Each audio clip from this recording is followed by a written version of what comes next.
and call the member for Denison. Deputy Speaker, building light rail in Hobart would link communities, reduce road traffic congestion, ease the cost of living and help clean up the environment. And it could be easily achieved because the land corridor is there, the community want it and the media is on board.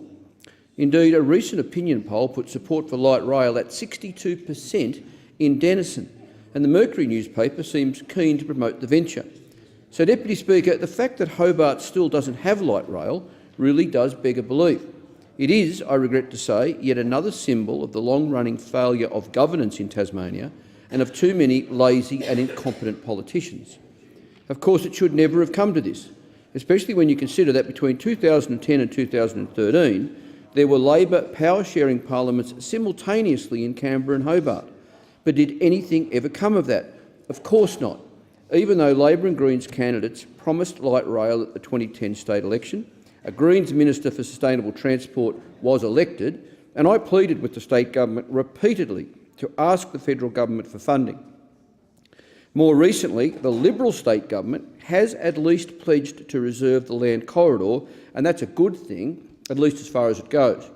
But even then, it's hard to detect much genuine interest in the project, which is unsurprising when you consider the bureaucracy and the Premier's key advisors are captive to road transport and happy to heavily subsidise the metro bus services. So where to from here, Deputy Speaker?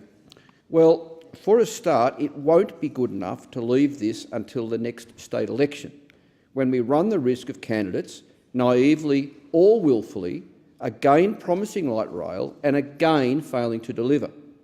So frankly, I see an opportunity, a big opportunity, for the current state government, because this is a wonderful opportunity for the Premier, Will Hodgman, to stand up and show some vision and leadership, to deliver what Labor and the Greens didn't, and to finally build the mass transit system essential for significant urban growth and economic development.